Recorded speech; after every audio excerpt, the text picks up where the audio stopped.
Hey y'all, Steve Lengen here, New Jersey Snake Man, with another episode of New Jersey Snake Man and Scaly Friends. So this Scaly Friend is actually my office buddy. He hangs out in the office with me because he's a good monkey. But his name is Aragorn. He is an anaconda, and he got his name because his girlfriend, who he had for many, many years, her name was Arwen. So shout out to any of our Lord of the Rings fans. Go nerds. But that is him. He's actually a proud father. We're going to see a couple of his progeny, a couple of his babies here in a little bit, and that is because we are going to be talking about snake bites. He's actually an awesome animal for us to talk about with that, because believe it or not, he actually used to be a little bit of a nippy biter. So we'll talk about that in a minute. But one of the most important questions or popular questions that we get when we do our programs is, does it bite? The first question we get is always, can I touch it? Can I hold it? Can I touch it? Can I hold it? Can I touch it? Can I hold it? Even after we answer it, we'll get that question a few more times. You guys that have kids, you know what I'm talking about. But the second question, which I kind of argue should be maybe the first question, is does it bite? And the answer is that we are never going to hand something to somebody else that has shown a history or has a habit of being a biter, if you will, because just for the safety and for everybody's positive experience, obviously, as well as our insurance companies. Hopefully they're watching and know that we don't do that. But any animal has the capacity to bite, right? So I always say anything with a mouth can bite you. Like your neighbor could bite you if you poked him in the nose. So we're not going to poke any of the animals in the face. However, there are animals that we have that I don't think you could get to bite if you wanted to. And this is really important. Snakes are not like us. So they don't get mad, they don't have moods, they don't get angry, they're not irritated at you or anything like that. They literally, everything in the world falls into one of four categories for a snake. And they are, can I eat it? Is it going to eat me? Can I mate with it? Otherwise, it's a tree. And that's a silly little rhyme that I kind of came up with by accident, but it's stuck, and it's a good way to oversimplify it for largely for kids, but it makes a lot of sense to adults as well. So more or less, Aragorn does not like me. He's not my friend. I call him my office buddy, but that's me anthropomorphizing. That's me putting human characteristics on him. He doesn't like me. Look, he's trying to climb away from me because he's trying to get to the next tree, if that makes sense. So look, he's like, oh, hey, cool, this is another tree. So I'm just part of his environment at this point. He knows that I'm not going to harm him, so he has no interest in biting me. He also knows that I am not food, so he has no interest in biting me. And that's a really important fact, because snakes only ever bite for one of two reasons. Either they are eating or they are defending themselves. And those are the only two reasons. So we're going to show a couple. The other part that sometimes people will ask, especially when we're working with our big snakes, they'll ask things like, oh man, could that thing like rip your arm off? And they're looking at it from a very mammalian perspective, like a mammal, something like a lion or a tiger, or even something like an ape, who has big, large teeth that are used for ripping off pieces of, whether it be plants or meat, and then consuming it. But snakes are different. They actually swallow their food whole. So they have short little sharp teeth that are spaced apart. They're almost like tiny little needles, which I know some people have fears of needles. Despite the tattoos, I actually don't like needles either. So that can be a little scary in some ways. But from a pain factor, from a damage factor, non-venomous snake bites are pretty harmless. And we're actually going to show you a few. So I will give the heads up. Maybe I should have started with this, but I'll give the heads up that there may be a little blood today. So if anybody's really squeamish about blood, I apologize for that, but it is meant to be educational and hopefully, maybe help some people with some of their fears and concerns the next time they see, a garter snake in their yard or what have you. Or next time they see us, because we'd love to come visit. So I mentioned that Aragorn was a biter when we got him, and he was actually what we call head shy, meaning that anything that would touch his head, he would immediately assume was a predator, and he would turn and give a nip. And the reason they do that is because in nature, everything is about energy transfer. So a predator doesn't want a strong prey. Right, so we see the videos online of like the lion chasing down the gazelle, this, that, and the other. They don't go after the strongest gazelle. They don't always explain that in the videos. Predators actually fail more often than they succeed in getting their prey. So they don't want to waste energy on something that's going to put up a fight unless they're really desperate. So this animal is going to say, you may eat me, but I'm going to bite you a bunch in the process, and it's not going to be fun for you. You're going to have to fight for it. And that may be enough of a deterrent for a would-be predator to say, you know what? It's not worth it. I'm going to go find easier prey.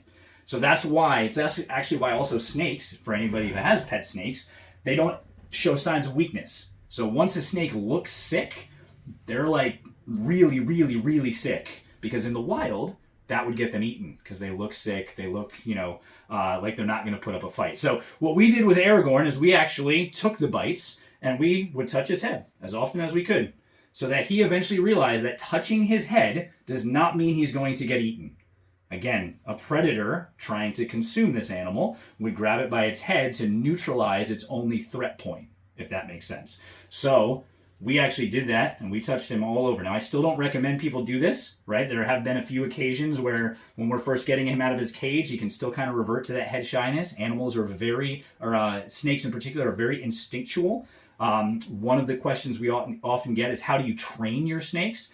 And the answer is we can't. We don't really train them in a traditional way. So you could say that may be kind of training, if you will, but we can't train them to go a certain direction or another direction because animals are trained by food. So mammals we can train because they eat a lot. Snakes only eat once a week, maybe once a month. So they don't really get trained in the same way to behave a certain way. They also don't respond to like negative consequences, right? Like if he bites me and then I, give him a negative consequence of some kind, he's not going to associate the two, right? So what we did instead is we just started doing the thing that would make him, kind of gently, not trying to harm him in any kind of way, until he said, you know what, it's not worth the energy for me to bite because I'm not in actually any danger. So hopefully that makes some sense to you guys. I'm actually going to put him away so he can go back and hang out in his actual enclosure, get nice and toasty warm in there.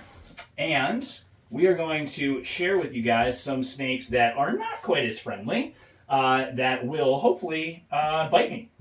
So, yeah, I know no one ever says that, but that's what we're going to do. So this is actually one of Aragorn's children with Arwen. And now baby anacondas are known for being nippy. Now, when we bred these guys, Aragorn is half green, half yellow, and he is obviously very sweet. We've shown you that. Greens tend to be very large, but also tend to calm down a bit more than yellows. Yellows are known for being really nasty, and Arwen was no exception. She was very nasty. She was wild caught 15 years ago, and she never really got over her fear of humans, so she was very defensive. I shouldn't say nasty as I'm talking about us anthropomorphizing snakes, but very defensive. So when baby anacondas are born, they tend to be very defensive. Now this one right now, who has not gotten a name yet, although this is one of the ones that we are going to keep. But she is looking at me like, I don't know if you guys can see that, but she's got an S shape to her body, and that is a defensive poise, or a defensive coil, if you will, that allows her to strike. If she was lying flat, she would not have the same strike range, and as my hand has gone away, you see that she's kind of relaxed. If I bring my hand back up, there's a good chance that she, as she sees the movement, may look to get defensive again. Now, when I reach my hand in to pick her up, there's a good chance that she's going to turn and bite me. And I'm hoping that she does, because I want you guys to see it. And we can show you just how innocuous their bites are. They're actually a lot scarier than they are painful. So we're going to reach in and grab her, and there's a good chance that... Oh, you going to bite me, sweetheart? Oh, look at that. Ha! Oh, you're making a liar out of me. So we'll see, because she's probably going to be head shy like her father was. We can see if we can get her to give us a little nip here. You can see she's already a little bit more active and a little bit less sure of me, and that's because she is still young. So we're going to see if we can get her to give me a bite. Nope, she backs off. No, she's and that's why we're keeping her. Ah, there she goes. And that's why we're keeping her. Ah, there she goes. All right, she got me. So I want you guys to see that, right? Up close. Tiny little pinpricks. Very, very, very small. Probably won't bleed very much at all. We can see if we can get another one. Oh, she got me again.